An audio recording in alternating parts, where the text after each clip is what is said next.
Pernyataan bahwa 21 tahun lalu Joko Widodo atau Jokowi telah melaksanakan ibadah haji yang tepatnya pada Januari tahun 2003 seperti dilansir dari berita di beberapa media nasional serta foto-foto yang beredar dalam liputan6.com, disertai pula postingan dari Instagram pribadi Joko Widodo. Pernyataan tersebut dikuatkan pula dengan foto editan yang seolah Jokowi bersama dengan presenter dan artis muda ternama pada era itu, yaitu Tantowi Yahya. Mereka bersama dalam satu kemah. Pertanyaannya, apakah jamaah yang berbeda embarkasi bisa mendapatkan satu tenda yang sama? Welcome to your channel QNC, berdiri kokoh di tengah. Saya menemukan jejak digital bahwa Tantowi Yahya pada waktu yang sama, yaitu Januari 2003, mendirikan klub musik country Indonesia di Jakarta. Apakah pada waktu bersamaan, di tempat yang berbeda, satu orang dapat melakukan dua pekerjaan? Yang satu di Mekah beribadah haji, dan yang satu di Jakarta persiapan mendirikan klub musik country. Dan yang kemudian lebih mematahkan pernyataan Joko Widodo sudah pernah berhaji adalah kesaksian dari Tantowi Yahya sendiri baru-baru ini di dalam podcast YouTube milik Mary Riana pada 30 Maret 2024. Saat ditanya pengalaman spiritual apa yang pernah terjadi pada diri Tantowi, dan Tantowi menjawab, bukan pengalaman ibadah haji bersama Jokowi, tetapi pengalaman ibadah umroh, yang mana itu artinya Tantowi belum pernah ibadah haji pada 2003 bersama Joko Widodo. Marilah kita simak kesaksian Tantowi Yahya. What is the most spiritual experience yang you've ever encounter? Pengalaman paling spiritual yang kayaknya itu nggak mungkin bisa terjadi kalau bukan karena kekuatan Tuhan atau kekuatan di luar manusia. Wow, ini bisa saya cerita agak elaboratif ya, agak panjang ya. Iya. Jadi saya pernah naik haji tahun 2000, bukan haji, umroh tahun 2013 gitu ya. Nah jadi kalau kita naik haji itu, ini bicara Islam ya, kan ada dua kota suci yang kita datangi, kan Mekah sama Madinah. Nah di Madinah itu ada masjid besar yang disucikan, namanya itu Masjid Nabawi. Nah di dalam Masjid Nabawi itu ada makam Rasulullah. Jadi Nabi Muhammad itu dimakamkan di sana. Nah ada space kecil antara makam Rasulullah dengan tempat podium dia suka memberikan khutbah.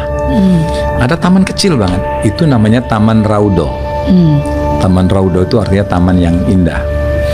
Taman ini diperebutkan orang, bayangin deh ya, ratusan ribu kan orang ngantri untuk masuk ke tempat yang sejengkal itu. Kenapa? Karena itu tempat paling mustajab berdoa. Tempat yang paling mustajab berdoa itu udah di situ. Bayangkan panjangnya antrian ya, orang nahan pipis segala macam, enggak, orang berdiri aja. Ya saya ikut loh antrian itu.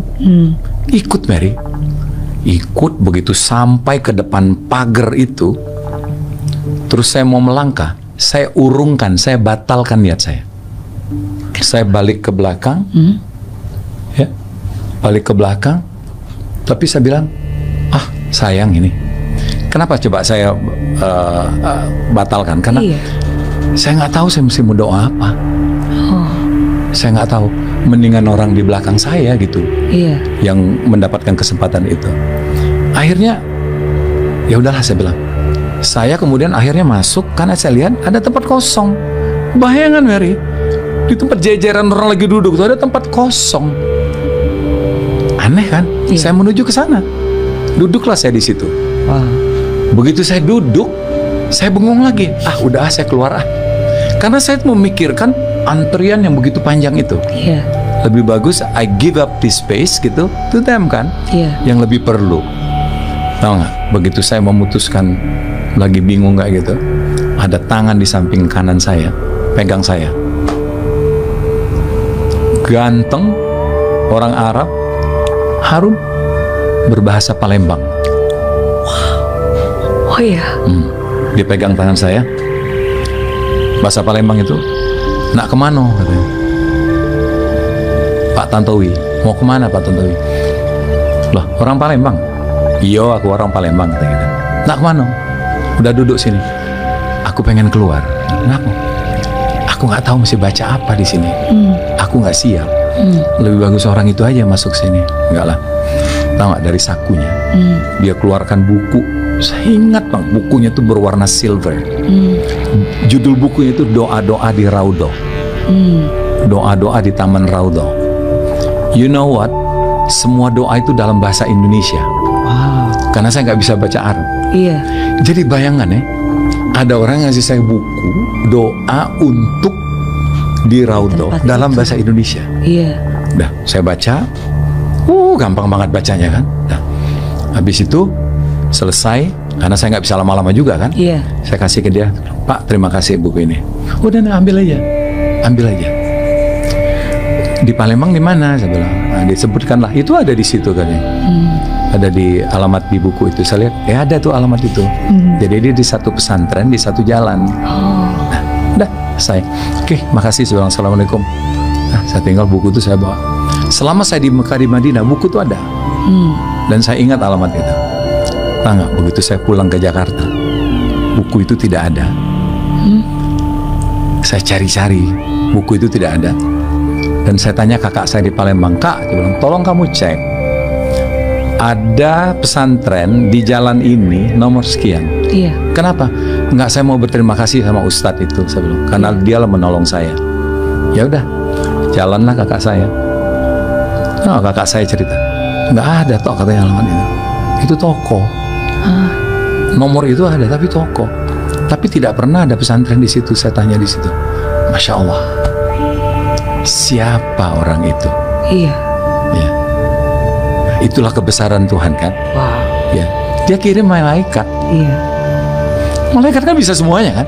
Mau bahasa apa aja kan bisa. Iya. Mau barang apa aja dia punya. Iya. Jadi insya Allah loh, dalam hidup saya itu saya pernah ketemu malaikat. Semoga kesaksian Tantowi Yahya ini bisa membuka tabir kebohongan Jokowi yang mengaku telah menyandang status haji sejak 2003, di mana hal tersebut dilakukannya untuk menarik simpati dari masyarakat Muslim di Indonesia terhadap seorang bernama Joko Widodo alias Jokowi.